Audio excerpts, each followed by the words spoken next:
Good evening, San Bernardino. Thank you guys for coming out tonight and for another episode of Wake Up San Bernardino. So I'm going to give it a minute and let the stream go out. We have so much to talk about, and I'm trying to make sure that we stay more focused and condensed in this evening's discussion because we've got closed session and we have open session, and there's a lot going on in the city right now. So let me make sure that we're all good and everybody's getting the notification. Here we go.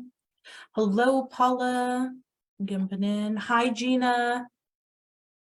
Okay. It's getting out there. So I want to make sure Facebook is doing something where I can only see certain comments. So I need to fix this because I know last time a lot of you guys had a whole great discussion in the comment section and I couldn't see it. So I want to make sure that I can. Hi, Scott. Hi, Paula. Okay.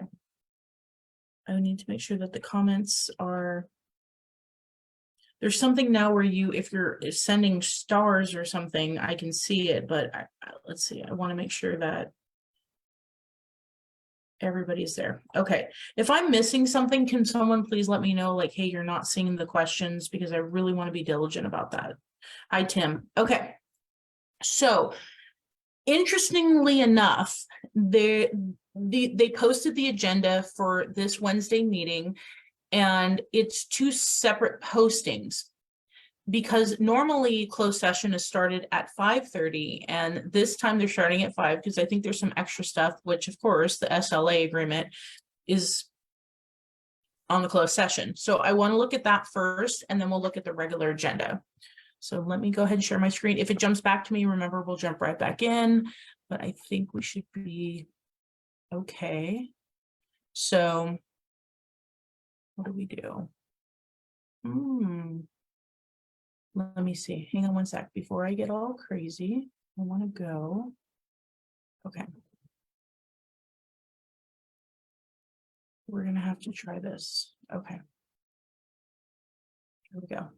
So let me share that. Let me get, I don't want to do that. I'm sorry, guys. I'm trying to get to the packet. And of course, that's not going to let me do that. Okay, here we go. So here's the packet for closed session. We're going to scroll down because this is what's happening at 5 p.m. And here we go. Okay, so there's a couple things going on. One, there is anticipated litigation, a significant exposure. They don't tell us what that is, of course.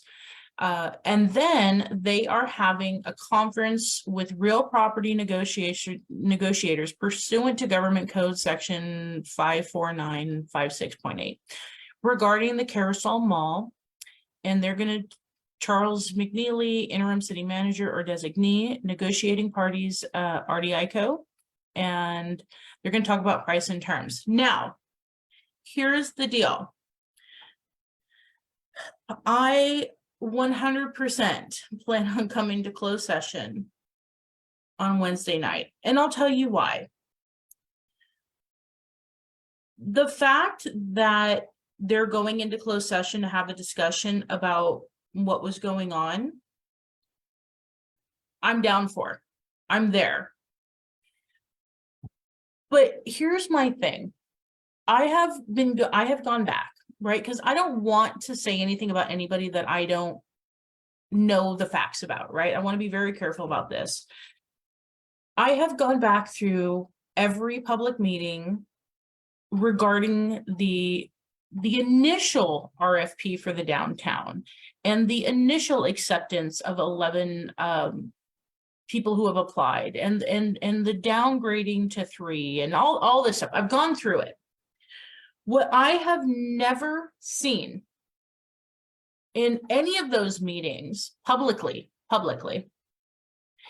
is BB&K, our city attorney, ever stop the council once and say, excuse me, council, we cannot pursue this pathway to revitalizing the downtown because we are in violation of the Surplus Land Act.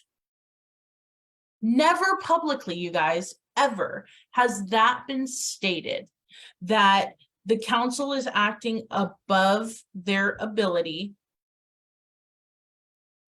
because we are violating the Surplus Land Act. Now, here we are,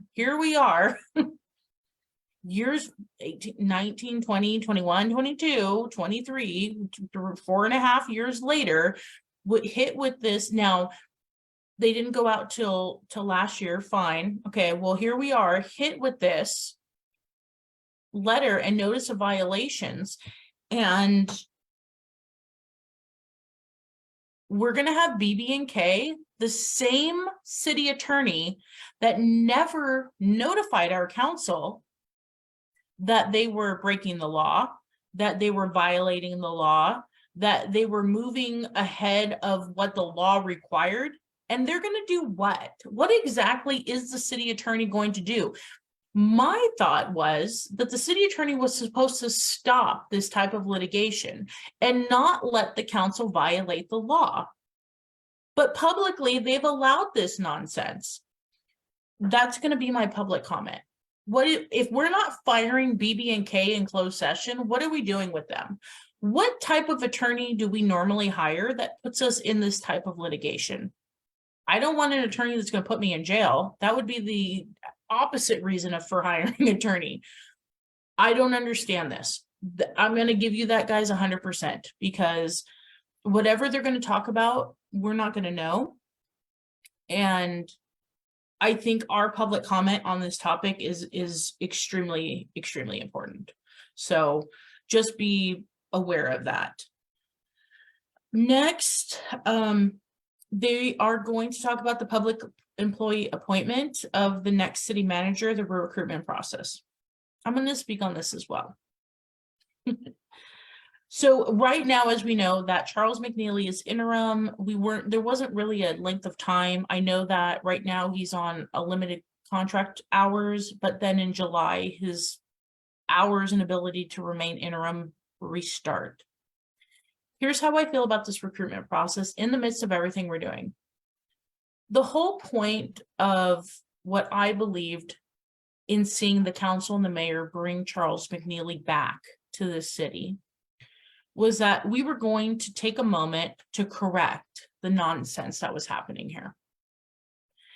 And if we were to hand over this city right now to a permanent city manager, I think we're going to start repeating the same cycle.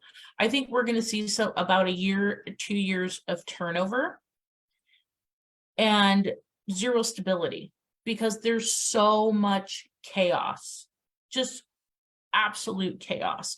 So this is another thing that I'm worried about. And I'm only sharing my opinion quickly because I want to get through this, but these two things, B and C, I think are notable.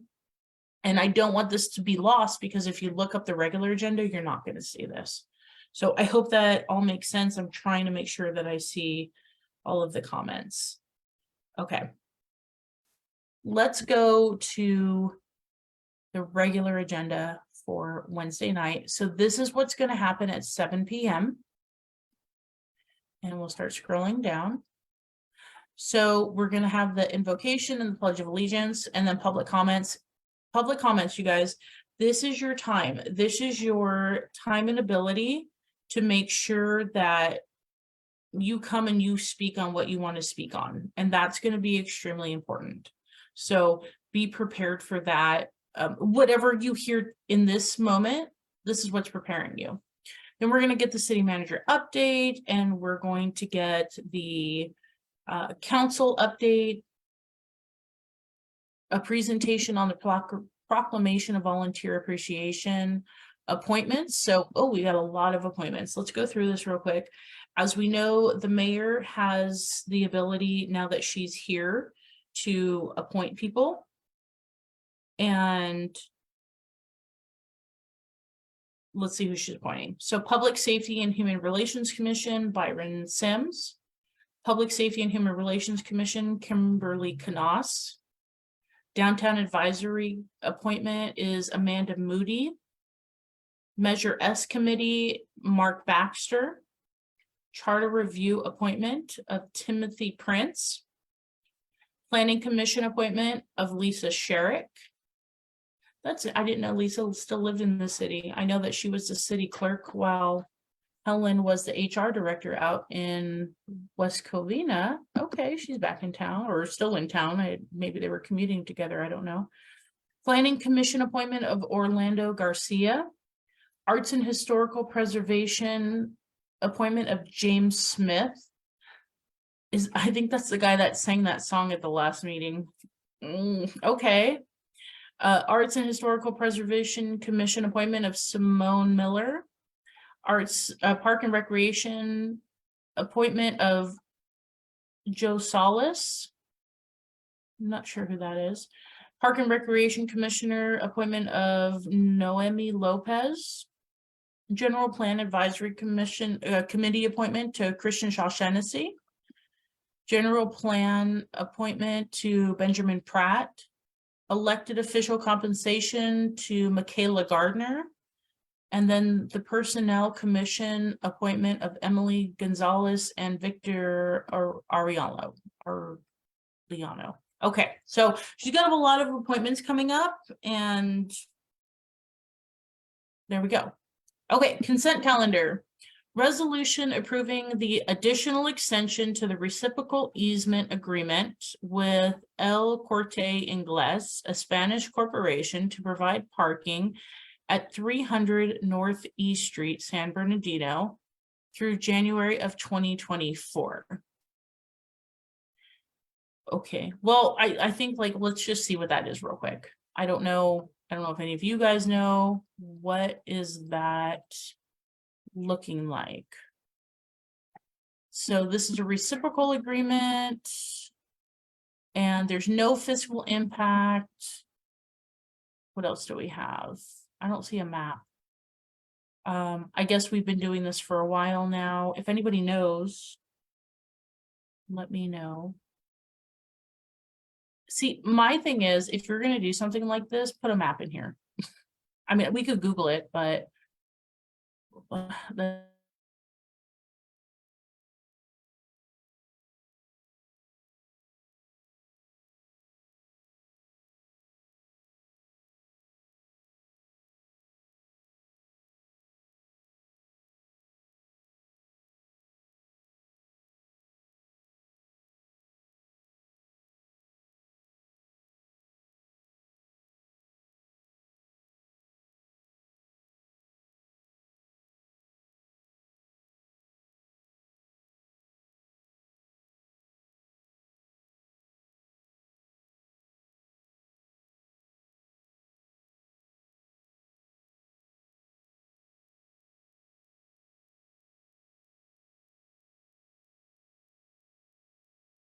spectrum went down, so definitely has been an issue.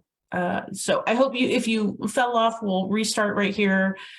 But so here is an agreement with IVDA, and they are looking, the discussion is the joint powers agreement with the development agency for the governance structure of the board.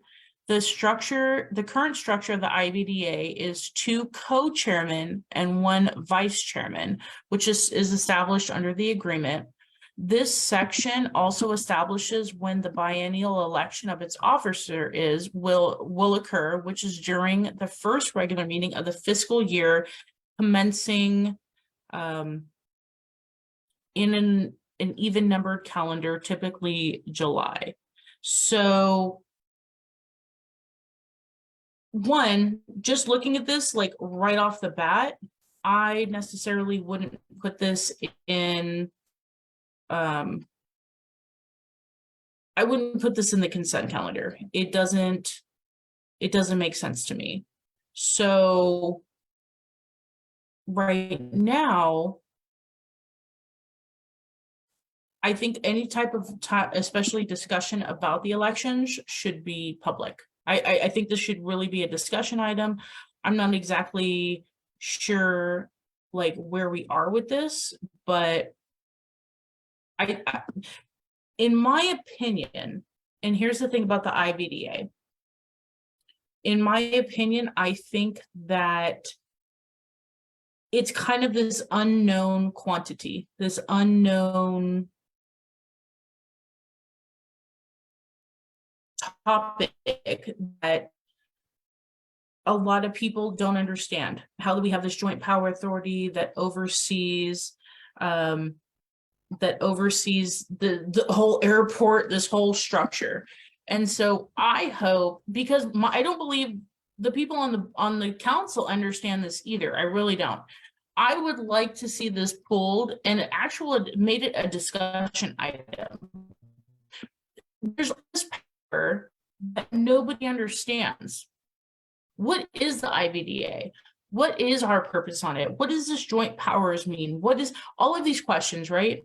I really think that we should do our due diligence, especially when it comes to the Inland Valley Development Agency, because y'all are building warehouses and huge plans and things are being passed without any type of conversation. And I mean, me personally, I don't attend those meetings. I don't understand what it is we're looking for and what we're asking for. So I think this is problematic on a consent calendar. I agree with you, Paula, 100%. Like, it's terrible. Like this to me is not a consent calendar item. So I'm glad we looked at it. Let's go back and see what else is on the consent calendar. It shouldn't be there. Payroll, we're good with that. Opting into the city opting into the national opiate settlements. I'm good with that. That's just general practices. Oh my goodness, professional services agreement for legal services regarding every case against John Valdivia. I don't know if that should be on a consent calendar. Let's look at what this means. Let's real quick. Here we go. Page 3681. Okay. So here we go. This is the second amendment to the professional agreement with Atkinson, Adelson, Loya, Rude, and Romo for the representation of the city for Karen Cervantes, in the case of Karen Cervantes, Matt Brown, Don Smith, Jackie Abood, and Myrna Cisneros. So in the background, on August 28th, they entered into an agreement. So this is what the city's paying as far as what the John Valdivia did. And they went, so here, let's just look at this real quick. So originally they were at a not exceed of 200,000, 150, 150, 175,000, and 250,000. Now, the way I'm looking at it, that must mean that these cases are pretty heavy. If you've got all this, now they need to go up to 350,000, 300,000, 300,000, 325,000, 450,000. We are expending alone $1.7 million in additional, so out of an additional $800,000 of taxpayer funds for these lawsuits. Now, I am mad at it, and I'm going to tell you why later, but I don't think, again, this is consent calendar. I really believe, like, why wouldn't you have this as a discussion piece and let the public know what the previous sleazebag mayor has been up to? And let's not forget that the current mayor, Helen Tran, has also been deposed in this case. And now we're upping the ante for legal fees. I'm just like, can we just be honest here? Because if she really didn't know anything about what was going on and she was able to nip this in the butt, wouldn't her deposition have been able to end this case? I'm not saying that here, but we'll get to that. We'll get to that at the end. Fiscal impact, $800,000. I'm actually, just so you guys know, I'm going to go through the cases and get an update for us. I think it's fair. We've been silent on the issue, but I really think we need to know what's happening. So $800,000 to me is not a consent calendar item. Let's be honest. I think that something like that needs to be formally discussed. What else we got going? Annexation. So we are adopting an ordinance to levy special taxes to be collected. We're good with that. We've talked about that. It's a must needed. Scott Rhodes says Valdivia, the gift that keeps on giving. Yes, very much like herpes. It's just like, oh my goodness, he's never going to go away until he goes away for good. So, yeah, I can't. Let's keep going. Okay, so we've got another annexation discussion item. Receive and file update regarding the notice of violation received from the state's Housing and Community Development Division regarding the city-owned former Carousel Mall. Okay, it's a discussion item. Here's the thing, you guys. Here is the thing. This is not, I believe, a moment where the city should be like, our bad, moving on. Let's look at it. Let's see what the receive file is before we get there, because I'm just, there's a lot going on. And this really, I know you guys are like, oh my God, I just got a text. Why are we going through this so quick? Well, let's remember that like 20 items alone were just appointments. There's only really a handful of big items. So real quick, and I'm sorry if you guys are just joining in from the last live, Spectrum quit on me. So Nathan Freeman, we're going to talk about him. It's recommended that the mayor and council receive and file an update regarding the notice of violation received from the State Housing and Community Development. On March 9th, the staff from the city manager's office, community housing and economic development department, and the city's attorney's office held a very lengthy phone discussion on March 9th with HCD regarding the former Carousel Mall property. HCD advised staff of multiple concerns regarding the SLA process of the subject property. Shortly thereafter, sorry guys, it's been a long day, on March 16th. So March 9th, they found out about this. March 16th, they get the letter, notice of violation of Surplus Land Act regarding the city of San Bernardino at the Carousel Mall. The city failed to provide 90 days of good faith negotiations. The city negotiated with the selected developer prior to issuing the notice. The city failed to give priority to affordable housing. The city failed to provide a complete description of negotiations. Remember, they just said no. They lied. We have the actual application.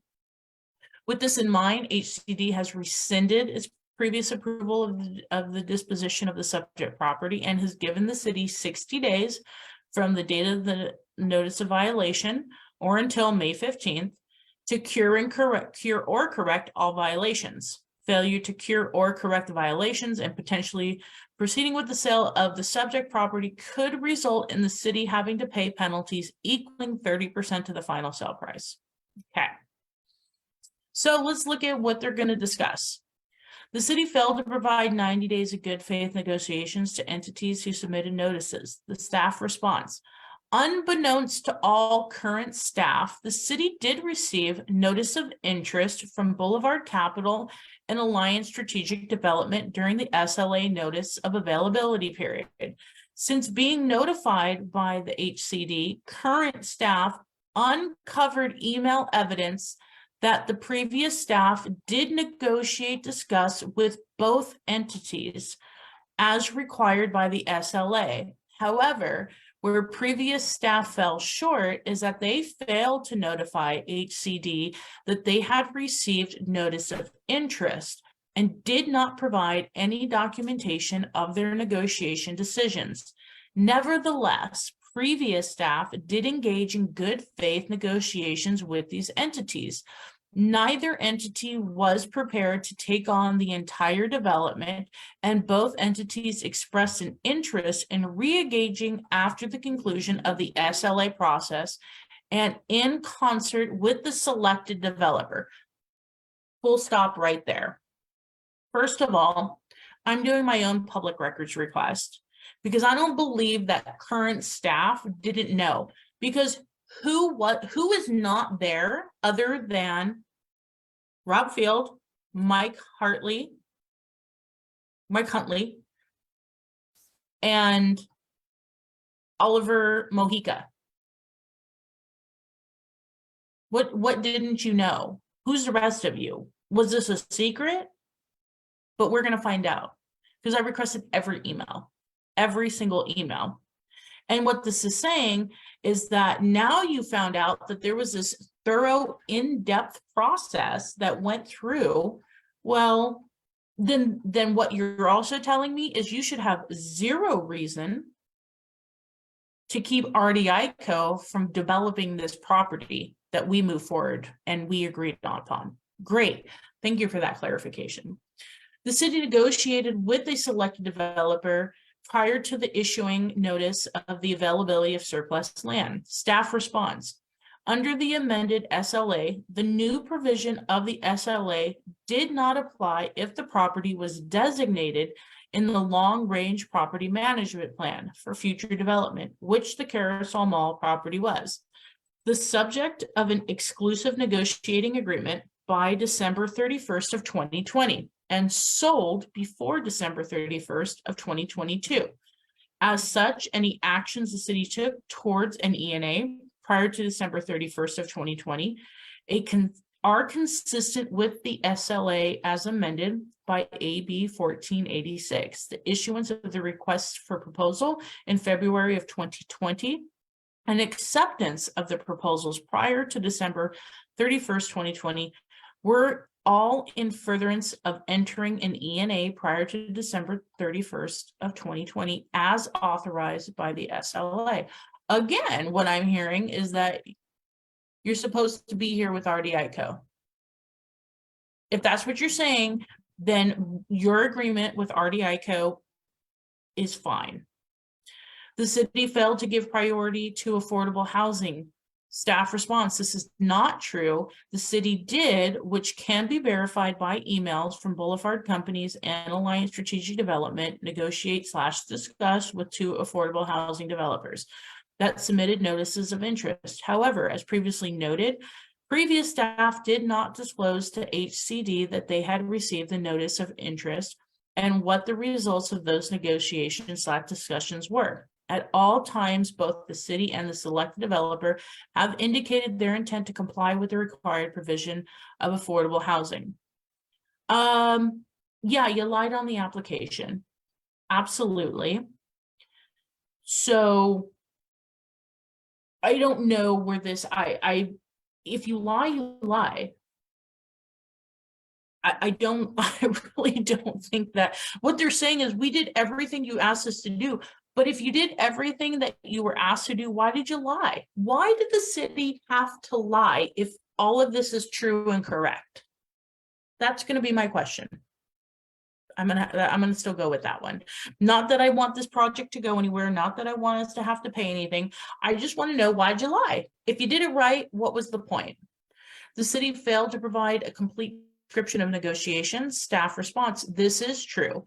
In the city's previous disposition documentation to HCD, staff did not include any description of the negotiations discussions with Boulevard Companies and Alliance Strategic Development and indicated that no qualified entities responded to the notice of availability. However, as noted above, this was an administrative error by prior staff. Prior staff did in fact negotiate in good faith with 2 entities and submitted the notice of interest. Here's what I'm not buying, you guys. It's not an error. This did not happen in error. Why it happened? We should get to the bottom of that, because this wasn't checking a box. This wasn't a yes or no, oops, I made a mistake. This was typing NO and subsequently not responding to additional questions had we marked yes. And in the letter to the city, it said, you could have opened negotiations, you could have spoken to them and let us know and not gone through the 90 days. I get it, I don't buy it all. So we're not going with a city that continually lies to us. Yes, Paula, the lies need to stop. Half truths, y'all. Half truths is why we are here where we are. who was ever CC'd on all of these discussions and all of these emails, we're going to get them too. We are. And I don't want to hear that current staff had no idea what was going on, because we know that's bogus. We know it's absolutely incorrect to believe that only 3 people out of this whole system knew that 2 affordable housing developers had reached out to the city. I'm gonna leave that there. Okay, so that's the biggie. What I hope and what I want is, because of all of this, I'm gonna be honest with you, I'm gonna say it now because I'm gonna say it at the meeting. Regardless of what this is telling us, regardless of what this says, which is saying, hey, we're good, we're solid, we want to move through this, we're going to do what you've asked us to do, we're going to cure or correct what we've done, and we still want the downtown. Theodore Sanchez, councilman in the 1st Ward, where the Carousel Mall is going to be redeveloped, is still out there telling people he wants to get rid of RDICO. He is still out there meeting with private developers, which is a violation of the ENA. He is still out there trying to sabotage this project, which will get us sued. And since nobody wants to tell the truth, and out there drinking with BB&K, city attorney, and like their buddies at a frat house, instead of doing the jobs that are required in this city, we're gonna have to call this out, you guys, because if we don't, we watched that Gang of 4 that you have eloquently called on the left-hand side, Sandra, Teddy, Juan, and Fred, who apparently can't do anything other than what Teddy tells them to do, sabotage the future of this city. But you know what? If you we used to know when we were growing up, if you want to hang out with your friends, then you will go down with your friends who do bad things. But we're going to have to call it out on public record. We just have to, because people don't want to do the right thing in the city. I'm sorry. Let me just go back. Okay. Sorry, you guys. I'm going to wrap it up. Page 4. So that's where we are with that discussion item, which was really the biggest thing. There's a public hearing on annexation in Ward 3. I would hope that Juan Figueroa would have a public comment on all these annexations and what we're doing. He never has anything to say. So here we are with that. And then items to be considered is an appeal for the crime-free housing multi-housing ordinance, all wards, by Councilman Reynoso, and a comprehensive review of the city's youth programs and their funding sources brought to the council as a decision item. Okay. I'm gonna just on this thing. So crime-free housing is where if someone calls 911, you can be evicted. Like if you have a continual issue with police at your house, your landlord can remove you as being a problem from that unit. That's what that is. A comprehensive review of the city's youth programs and their funding sources. Look at the budget. Look, here's my thing. I'm concerned with Ben's item 2. I'll tell you why, because I've lived in apartments. If the police are always at your apartment, you're a problem. You're a problem. And if I used to live next to a lady that, and I'll never forget, she was a victim of domestic violence. Look, I've been a victim of domestic violence, and she would get beat up and she would call the cops and the cops would take the guy away. And then a couple weeks later, I could hear her being bounced off the walls because she brought the guy back, and then the cops would come, and it was this just unrelenting cycle of violence. And you know what the rest of us had to do? We had to live with this violence of hearing her screams, hearing the bouncing, hearing the baby. And what this does is saying, well, people who have to call the cops repeatedly, they shouldn't have to be subject to anything. Hey, it is what it is. I think we need to take everybody into consideration in these conversations. Everybody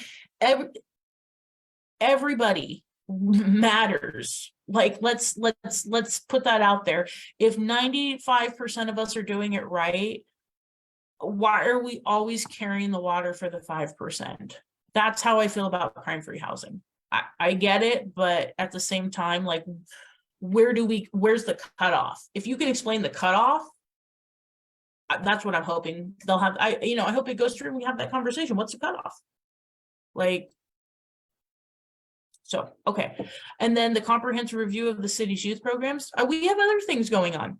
Look at the budget, go through the backup material, and you should be able to get a complete comprehensive review. You're the one approving these things. So what is it that you're looking for? And here's the other thing. This pulls away from staff time. These kind of things take staff away from addressing homelessness, addressing housing, code enforcement, public safety, streets, lighting, maintenance, like everything that we're looking to get done in this city. These type of considerations really pull us away from the main focus. So not that I'm against, I'm just like we have more important things to do. So where does that leave us? Sorry, guys, only a couple more minutes. I just want to make sure that I bring everything to the table before we leave. But this agenda is so important. Next week, I'm going to be doing the council agenda, or I'm sorry, the regular agendas for, here we go. Jump it up. Okay, I'm going to be doing the regular agendas for all of our commission meetings. I just want to go to page 2. Let me give you my thoughts and then we can go home. So my thoughts: come to the council meeting next week, please.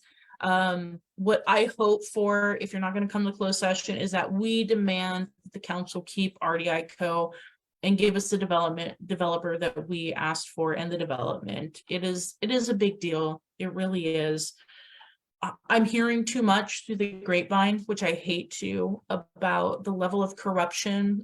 Hearing that Teddy's meeting with developers, private developers, we heard Nathan Freeman go out into the public and say that he was meeting with other private developers in trying to separate the downtown. And here's what I really want to make sure we all understand.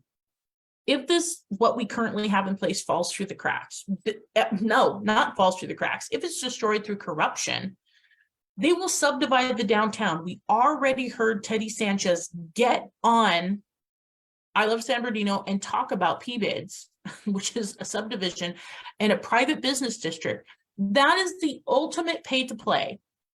Ultimate pay to play. And where did Teddy learn this from? His daddy, John Valdivia. Learned it straight from him about how if you can promise people upcoming development, they will pour money into your political campaign.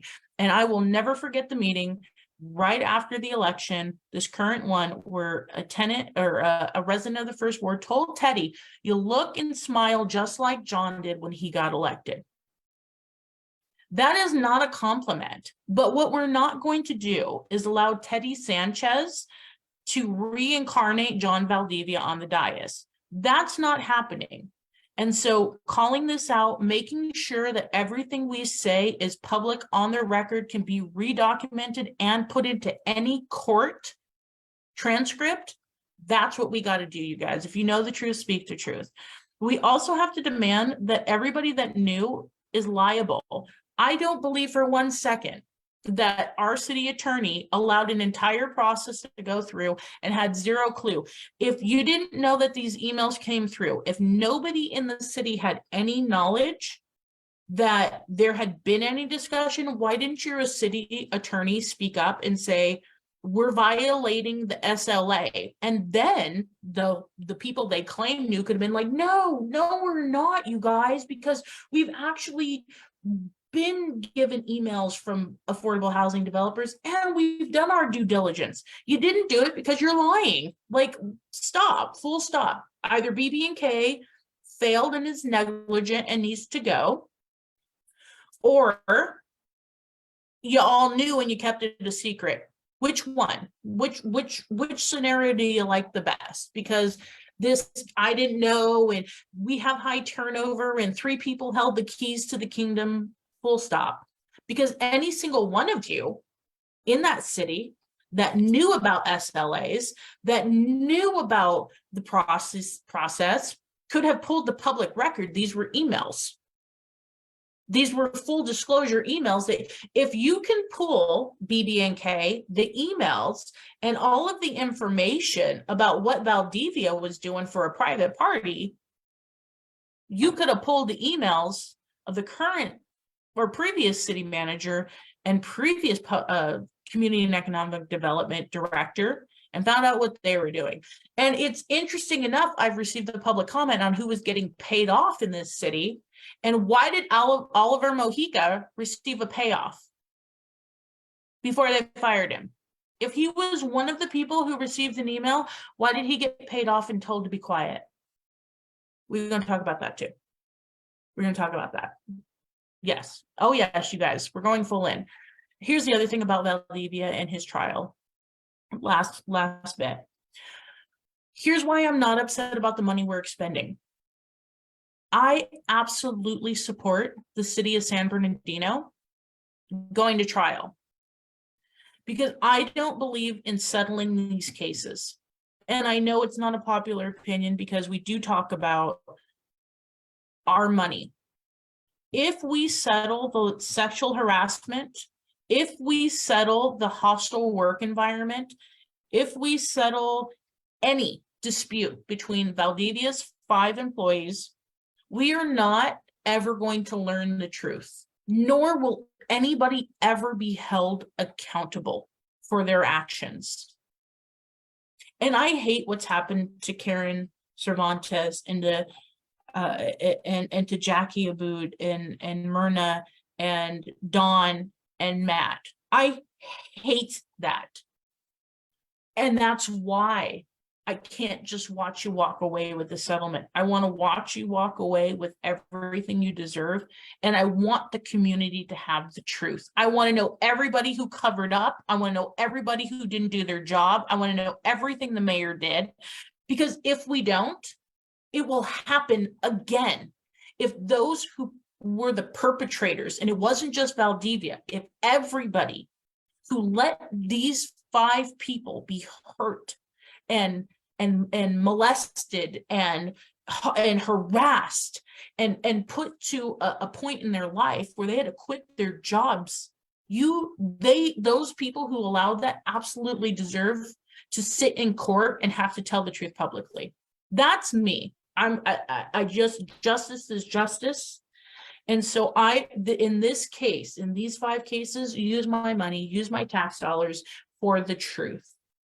Because nobody, Terry Ladeau, Ellen Tran, BB&K, John Valdivia, Bill Asaley, Rod Pacheco, nobody should ever get to just move on with their lives when they have done what they have done knowingly to 5 other people. We're not doing that. I'm not going to do that. So this is when I support the litigation. Okay. I see you guys, Scott, Paula, everybody else agrees, Gina. Okay, so I'm sorry about the first half about the clip, but I'll try and merge them together. I'm going to post this onto my YouTube channel, onto Instagram by tomorrow so you guys can watch. But this is what's going on in our city, and I appreciate you guys so much. If you can share the second half, or if you want to share the first one as well, I'd appreciate it. The more we get out, the better it gets. Tomorrow night, I will be on I Love San Bernardino with Robert Porter, and we're going to be talking about civic engagement. I'm so excited and just honored that he made me his shout out of the week. So this is how we're going to get to where we're going to get. And we engage and we educate, and then we empower ourselves, and we change this community by action and not just words. So thank you. And I hope you guys have the best week ever. If you have any additional comments, please put them into the chat and I will jump back at you later. Have a great night and an awesome week ahead. Good night.